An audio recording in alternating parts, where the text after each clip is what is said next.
Good morning, church. Pastor Ben here again with your daily Devo. Thank you for joining us. We've been talking about the idea of basic principles. And we got here by saying that at one point Jesus had told us to put the kingdom of God first in our lives before other things. So we asked ourselves, well, if that's what I'm supposed to be put first, if that's supposed to be somehow my basis or my basic principles for life, what does that mean? What does that look like? And we started at the beginning of the Bible with the idea that human beings were made in the image of God, that we were invited to partake in this creation with God and to rule and reign alongside Him. And that along the way, the humans decided they didn't want to do that. They would rather rule and reign on their own terms rather than on God's terms. So if that being the case, then one thing we might ask ourselves is, how do we become citizens of this kingdom? And that leads us to a word that we often hear, which is the gospel. We hear that you should believe in the gospel, and then that will make you a citizen of heaven or a citizen of the kingdom of heaven. And the word gospel is often taken to mean something about personal salvation, that somehow or another if we'll believe in Jesus, then we get to go to heaven when we die. And that's true. But it doesn't stop there. And we make a mistake if we limit the word gospel or the idea of the gospel to just our personal salvation. That I personally get to go to heaven when I die if I believe in the gospel. The gospel is way bigger than that. In the Greco-Roman world, especially in the Roman Empire, the word gospel was used every time that a new emperor came to the throne.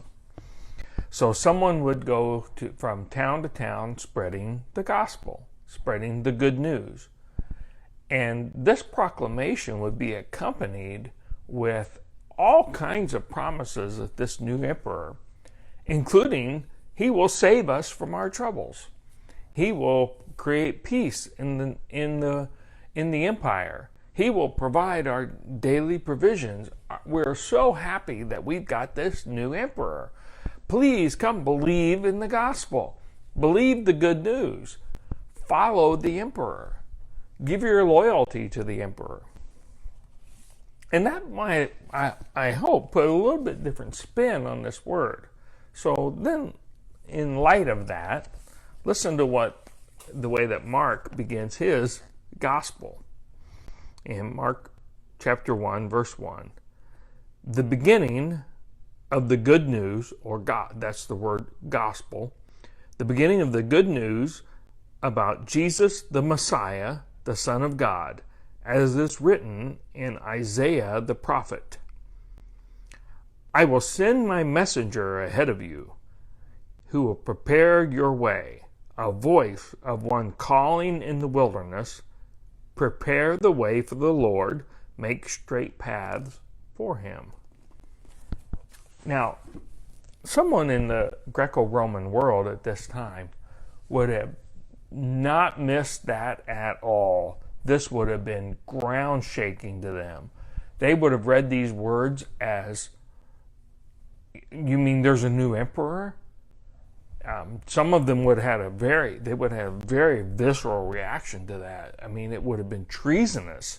The political implications of what Mark is saying are huge for the normal citizen of the Greco-Roman world.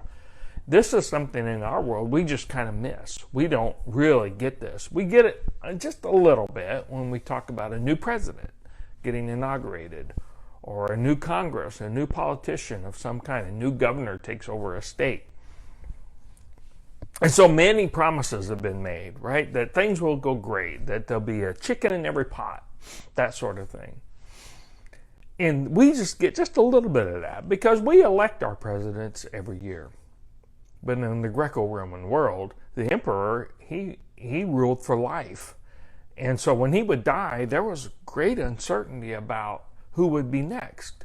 Even if he had named his successor, you never knew what would happen. And in fact, in the year 68 AD, there was a lot of turmoil, and there were actually 4 emperors in a row. And people thought the Roman Empire was coming down at that time because there was so much unrest and so much uncertainty. So for them to have a new emperor named really was the gospel. It really was good news. It was finally, we had political stability again. And so here come these Christians proclaiming the gospel, proclaiming there's a new king, proclaiming there's a different king, and it's not Caesar. Caesar isn't Lord. Jesus Christ is Lord. In fact, he was crucified and raised again from the dead. This was crazy talk, and it's no wonder that it both had great appeal and great fear for the Roman Empire because of what these people were proclaiming. And so what is our takeaway today? If we bring this forward, we don't live in the Greco-Roman Empire. We live in the United States of America. What does that mean for us to believe the gospel? It's the same thing. It's that there's a new Lord. And if you'll believe in this Lord and follow him, certain things will follow. It will change your life in what we would think of as very positive ways, but not positive in the sense of what we often think of positive. There's no promise that everything will just go great for us. In fact, things may go very badly. And in fact, the disciples, for the early disciples of Jesus, often things went extremely badly for them. And they counted it as joy because their Christ, their Lord, had suffered. And so for them, they counted themselves worthy that they had got to suffer the same way that their Lord had suffered. So what we can gather from all this information, put all this together in a big ball and look at it from all these different ways, that the gospel demands something of us. The gospel, the good news, is that there's a new king on the throne who transcends all our own political systems. And this king, if I give my allegiance to him, he's going to expect something from me. It will change the way I look at the world. It will change the way I look at my relationships. It will change the way I look at other people because I have a new Lord. And when we talk about faith in God and faith in Jesus, it's more than just believing that what Jesus did worked. It's more than just believing that Jesus was the Son of God. It's putting my loyalty in him as my Lord.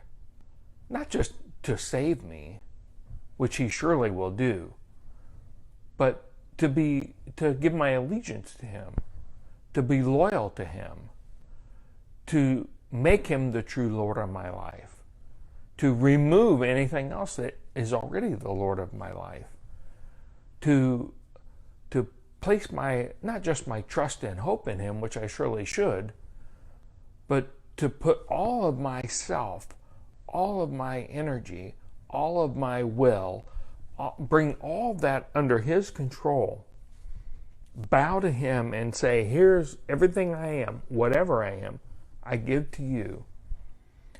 Show me how to use it for your benefit. Show me what you would have me do. And if we were right about our second principle, that we rule by serving, then our service to him must always include our fellow man. And we'll explore the implications of that more fully as we go along. But today's basic principle is that the gospel is about loyalty. It's more than just how do I get to heaven when I die. There's a new king, and he demands my allegiance.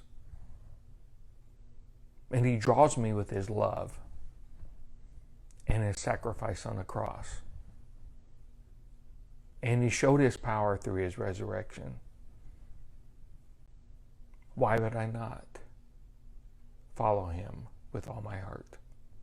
Thank you so much for your time. Have a blessed day and keep being the church.